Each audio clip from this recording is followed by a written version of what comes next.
Horrible monster. രചന ആശാദേവി. അവതരണം സാലിം കരുളായി.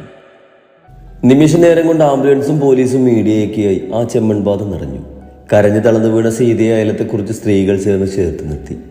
കല്ലുവായിരുന്നു ആ കുട്ടിയെന്ന് തിരിച്ചറിഞ്ഞതും ദേവന്റെ മനസ്സുമൊന്നും നൊന്തുപോയി. ഇതിനിടയിൽ ആ കുഞ്ഞിപ്പെണ്ണിന്റെ കുറ്റങ്ങൾ കണ്ടുപിടിക്കാനും അവളെ കുറ്റക്കാരിയാക്കാനും ആളുകൾ മത്സരിക്കുന്നുണ്ട്. ഇതെല്ലാം കണ്ട ആൾക്കൂട്ടത്തിൽ പകയോടെ നിന്നൊരുവളെ ആരും ശ്രദ്ധിച്ചില്ല.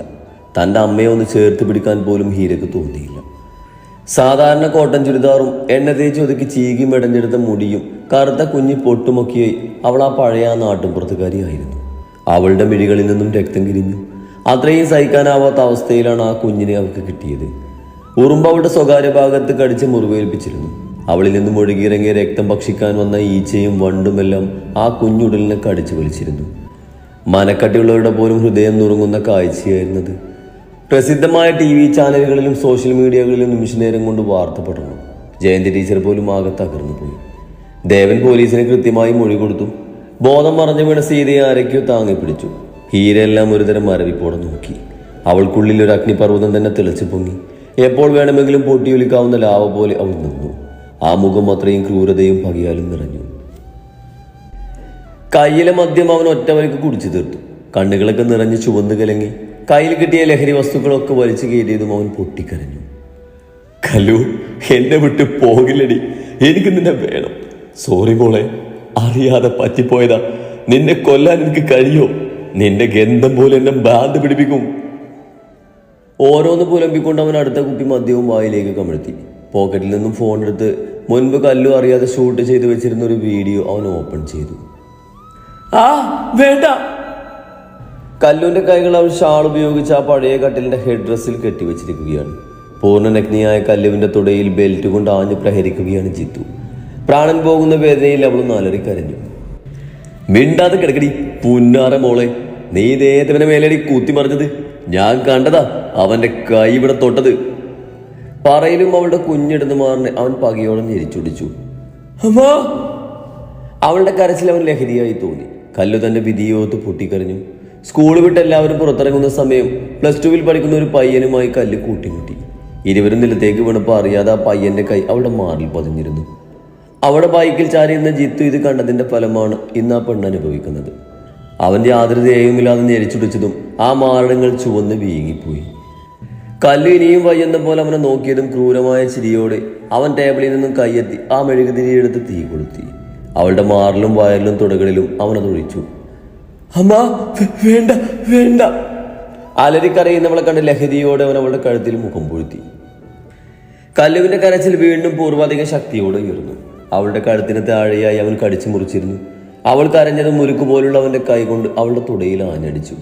ബെൽറ്റ് കൊണ്ട് കിട്ടിയ അടിയുടെ വേദനയുടെ കൂടെ അവന്റെ കൈ കൊണ്ടും കൂടി കിട്ടിയതും അവൾക്ക് തന്റെ പ്രാണൻ പോകും പോലെ തോന്നി. നീ എന്റേതാ കല്ലു, നിന്നെ രക്ഷിക്കാൻ ആരും വരില്ല. ഇപ്പൊ തന്നെ നീ കണ്ടില്ലേ, നിന്റെ അമ്മ ഇതൊന്നും അറിയാതെ അപ്പുറത്തെ മുറിയിൽ കിടന്ന് ഞാൻ കൊടുത്ത ഉറക്കുകുളിയും കുടിച്ച് സുഖമായി ഉറങ്ങുക. ക്രൂരമായി അവൻ പറഞ്ഞതും അവൾ അവനെ വിതമ്പരോടെ നോക്കി. എന്തൊരു ചേലാ പെണ്ണെ നിനക്ക്, കണ്ടിട്ട് കടിച്ച് തിന്നാൻ തോന്നുന്നു. അവളുടെ തുടയിടയ്ക്കിൽ അമർത്തി ഞെരിച്ചുകൊണ്ട് അവൻ പറഞ്ഞതും ആ കുഞ്ഞുമിഴികൾ വേദനയാലൊന്ന് തുറിച്ചുപോയി. വിടർന്നവളുടെ ചുണ്ടിനവൻ വലിച്ചു നുറഞ്ഞുകൊണ്ട് അവളിലേക്ക് ആഴ്ന്നിറങ്ങി. ശ്വാസം കിട്ടാതെ ആ ശരീരം ഒന്ന് പിടഞ്ഞതും അവൻ നഖം അവളുടെ വയറിൽ ആഴ്ന്നിറങ്ങി. എന്നിട്ടും ഒരിറ്റ് ശ്വാസത്തിന് വേണ്ടി അവൾ പിടഞ്ഞതും അവൻ്റെ ഉരുക്കുകകൾ വീണ്ടും വീണ്ടും അവളുടെ തുടയിൽ പ്രഹരമേൽപ്പിച്ചു. തുടയിലെ തൊലി പൊട്ടി രക്തം കിരിഞ്ഞു. അപ്പോഴും അവൻ ആവേശത്തോടെ അവളിലേക്ക് അതിവേഗം കുതിച്ചു പോയി. എല്ലാം കഴിഞ്ഞ ആത്മസംതൃപ്തിയോടെ അവൻ അവളിൽ നിന്നും അകന്നു മാറിയതും ആ കുഞ്ഞു ചത്തതിൽ പാതിയായിരുന്നു. സന്തോഷത്തോടെ വന്ന് വീഡിയോ ഓഫ് ചെയ്തു അവൻ. അത്രയും കണ്ടതുമേ സീത അലറി കരഞ്ഞുപോയി. സ്വയം തലക്കടിച്ച് കരയുന്നവരെ കണ്ട് ആ ലേഡി ഓഫീസർ അവനെ വെറുപ്പോടെ നോക്കി. നിന്റെ വീട്ടിൽ തന്നെയല്ലേ ഇതൊക്കെ നടന്നത്? എന്നിട്ട് ഒന്നും അറിയാതെ 2 പെങ്കച്ചുകളുള്ള തള്ള കണ്ടവനെ നമ്മെ മൂടിപ്പൊതിച്ച് കിടന്നുറങ്ങിയേക്കുന്നു. അവരുടെ വാക്കുകൾ അവരോട് അലോടെ എരിച്ചു കളഞ്ഞു. ഇല്ലെന്ന് പറയും പോലെ തല വിലങ്ങനെ ആട്ടിക്കൊണ്ട് അവർ അലരിക്കരഞ്ഞു. എന്റെ മോള്. സ്വന്തം തലക്ക് ആഞ്ഞടിച്ച് കരഞ്ഞു അവര്. ഇതേസമയം ജിത്തുവിനെ സെല്ലിലിട്ട് പോലീസ് തല്ലിച്ചതച്ചു. ബാറിൽ വെച്ച് തന്നെ അവനെയും അവന്റെ ഫോണും പോലീസ് പിടികൂടിയിരുന്നു. സീത വീഡിയോ കാണുന്നത് ജയന്തി ടീച്ചറുടെ ആവശ്യമായിരുന്നു. കാരണം അത്രയും അവർ ആ കുഞ്ഞുങ്ങളെ വിശ്വസിച്ചിട്ടുണ്ട്. എന്തോ ടീച്ചർക്ക് സീതയോട് പോലും പക തോന്നി. ആ പോലീസുകാരൻ ടീച്ചറിന്റെ ബന്ധുവായിരുന്നു. ടീച്ചർ തന്നെയാണ് ജിത്തുവിന്റെ കാര്യം പോലീസിൽ അറിയിച്ചത്. അതോടെ പ്രശ്നം കുറച്ചുകൂടി രൂക്ഷമായി. നായിന്റെ മോളെ, എല്ലാത്തിനും നായിന്റെ മോൻ അവസരം ഒരുക്കി കൊടുത്തിട്ട് ഇത് മോങ്ങുന്നോടി. സീതയുടെ കാരണം പുകച്ചൊന്ന് കൊടുത്തുകൊണ്ട് ആ പോലീസുകാരി അലറി. ഹോസ്പിറ്റലിൽ എത്തിച്ചെങ്കിലും കല്ലൂരിന്റെ ജീവന്റെ കാര്യത്തിൽ ഇതുവരെ ആർക്കും ഒരു ഉറപ്പില്ല. അടികൊണ്ട് വീങ്ങിയ കവളുമായി സീത പോലീസുകാരിയെ ദയനീയമായി നോക്കി. അവരുടെ ചോദ്യങ്ങൾക്കൊന്നും അവരുടെ കയ്യിൽ മറുപടിയില്ലായിരുന്നു.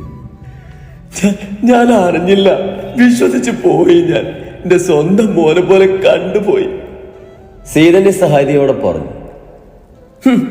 ആദ്യം അമ്മ എന്ന വാക്കിന്റെ അർത്ഥം പഠിക്കണം. ദേ, ഇതുപോലൊരു 35 വീഡിയോ ഉണ്ട് അവന്റെ ഫോണില്. എല്ലാത്തിലും 15 പോലും തികയാത്ത നിന്റെ മോള് തന്നെയാ നായിക. ആ കൊച്ചിനെ എന്തോരോ ക്രൂരമായി ഉപയോഗിച്ചു.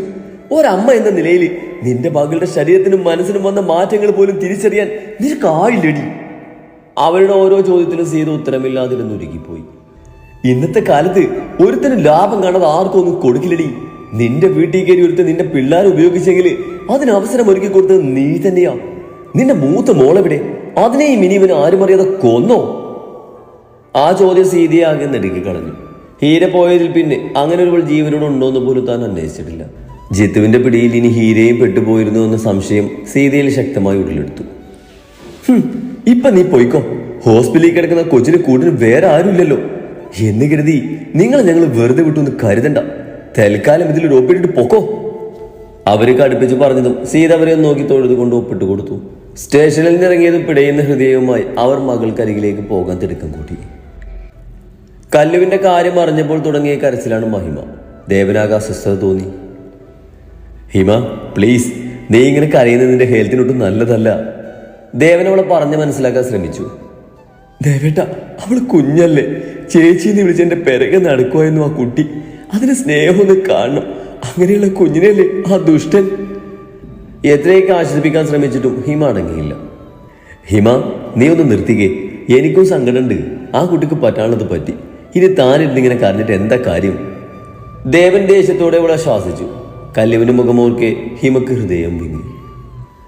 മോളെ. പെട്ടെന്ന് പിന്നിൽ നിന്നും അങ്ങനൊരു വിളി കേട്ടതും ഹീമ ഞെട്ടിലോടെ മുഖമുയർത്തി നോക്കി. തനിക്ക് മുമ്പിൽ നിൽക്കുന്നവരെ കണ്ട് അവൾക്ക് തന്റെ കണ്ണുകളെ തന്നെ വിശ്വസിക്കാനായില്ല. അമ്മ. ഹിമയുടെ ചുണ്ടുകൾ ഞെട്ടിലോടെ മുഴിഞ്ഞു.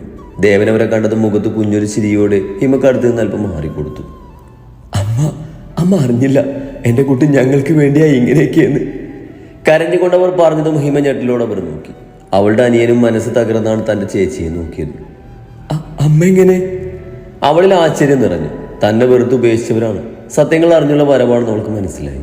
ആ അമ്മയുടെ മിഴികളിലെ വേദന അവളെയും വേദനിപ്പിച്ചു. ദേവൻ വന്നിരുന്നു, അമ്മ പതിഞ്ഞ ശബ്ദത്തിൽ പറഞ്ഞു. അതിലുണ്ടായിരുന്നു അവൾക്ക് വേണ്ട ഉത്തരം. ദേവൻ അവളെ സങ്കടത്തോടെ നോക്കി. വേണ്ടിയെന്നിൽ നിന്നൊരു ഭാവമായിരുന്നു അവളില്. നീ ഇങ്ങനൊരു അവിവേകം ഞങ്ങൾക്ക് വേണ്ടി കാണിക്കുമെന്ന് കരുതിയില്ല മോളെ. എന്തായാലും ദേവൻ നല്ലവനാ. നിന്നെ താലി കെട്ടി സ്വീകരിച്ചില്ലേ? നീയെങ്കിലും രക്ഷപ്പെട്ടല്ലോ. അമ്മക്ക് സന്തോഷായി. ഞങ്ങൾക്ക് വേണ്ടിയാ നീ സ്വന്തം മാതൃത്വം പണയം വെച്ചതെന്ന് കേട്ടപ്പോ അമ്മയുടെ നെഞ്ച് പെടഞ്ഞു പോയി മോളെ. അവരുടെ നിറയുന്ന കണ്ണുകൾ കണ്ട് അവൾക്ക് സങ്കടം തോന്നി. അമ്മയുടെ സംസാരത്തിൽ നിന്ന് തന്നെ തന്റെ ആരോഗ്യ പ്രശ്നമൊന്നും അവർ അറിഞ്ഞിട്ടില്ലെന്ന് അവൾക്ക് മനസ്സിലായി. ദേവൻ ചെറു ചിരിയോട് അവളെ നോക്കി. അമ്മയോടും അനിയോടും സംസാരിക്കുന്ന അവളെ കണ്ട് അവന്റെ മനസ്സും നിറഞ്ഞു. അവൾക്ക് നഷ്ടമായതെല്ലാം അവളിലേക്ക് തന്നെ തിരികെ എത്തിക്കാനും ശ്രമിച്ചു. ആ ഒരു വിളിലാണ് ഇന്നവന്റെ ലോകം. അവളുടെ ജീവന് വേണ്ടി അവൻ ഓരോ നിമിഷവും ദൈവങ്ങളോട് കീഴുന്നുണ്ട്. വീർത്തൊന്തിയ ഹിമയുടെ വയറിൽ കണ്ണുകളൊടുക്കിയതും തന്റെ നിറഞ്ഞ കണ്ണുകൾ അവരിൽ നിന്നും ഒളിപ്പിച്ചുകൊണ്ട് അവൻ അവിടുന്ന് വേഗം മാറിക്കൊടുത്തു. അവരമ്മയും മകളും പരിഭവങ്ങൾ പരസ്പരം പറഞ്ഞു തീർക്കുന്ന തിരക്കിലായിരുന്നപ്പോൾ ചന്തു കുളിച്ച് ഫ്രഷായി ഹാളിലേക്ക് വന്നു. ഇവിടെ വന്നതിൽ പിന്നെ ആ മുറി വിട്ട് മറ്റെവിടേക്കും അവൾ പോയിട്ടില്ല. കൊട്ടാരം പോലുള്ള ആ വീട്ടിലെ ഓരോ സ്ഥലവും ഒരേ സമയം അവളിൽ അത്ഭുതവും ഭീതിയും നിറച്ചു. വെറുതെ ആ മുറിക്കുള്ളിൽ തന്നെ ഇരുന്ന് അവൾക്ക് ശ്വാസം മുട്ടും പോലെ തോന്നി. രാത്രിയിൽ പോയ സൂര്യയെ അവൾ പിന്നെ കണ്ടിട്ടില്ല. അതൊരു തരത്തിൽ അവൾക്ക് ആശ്വാസമായി തോന്നി. 100 കണക്കിന് ഗാർഡ്സ് ആ വീടിനകത്തും പുറത്തുമായി കാവലുണ്ട്. ചന്തു ഇതെല്ലാം കണ്ട് ആകെ പേടിച്ചു. അപ്പോഴാണ് ഹാളിലെ സോഫയിൽ ഒതുങ്ങിക്കൂടിയിരിക്കുന്ന ചെറുപ്പക്കാരനിൽ അവളുടെ കണ്ണുകൾ ഉടക്കിയത്. കണ്ടിട്ട് നല്ല പാവ ആളാണ്. പണ്ടത്തെ സൂര്യ എങ്ങനെയോ അതുപോലെ രൂപം. എണ്ണ തേച്ച് ചീകി ഒതുക്കിയ തലമുടിയും നെറ്റിയിലെ സിന്ദൂരക്കുറിയും മയഞ്ഞ ഷർട്ടും ലൂസ് പാൻറ്റും ഒക്കെയായി ഒരു സുമുഖൻ. സത്യത്തിൽ അവനെ കണ്ട് ചന്തുവാകുന്നു ഭയന്നു പോയി. തന്റെ സൂര്യേട്ടന്റെ മറ്റൊരു പതിപ്പാണോ ഇവൻ എന്നവൾ ചിന്തിച്ചു പോയി. മനസ്സിൽ നിറഞ്ഞ ആകാംക്ഷയിലോ അതോ മറ്റെന്തോ വികാരത്തിലോ അവൾ അവനടുത്തേക്ക് ചെന്നു. അവളെ കണ്ടതും അവൻ ഭവ്യതയോടെ എഴുന്നേറ്റു.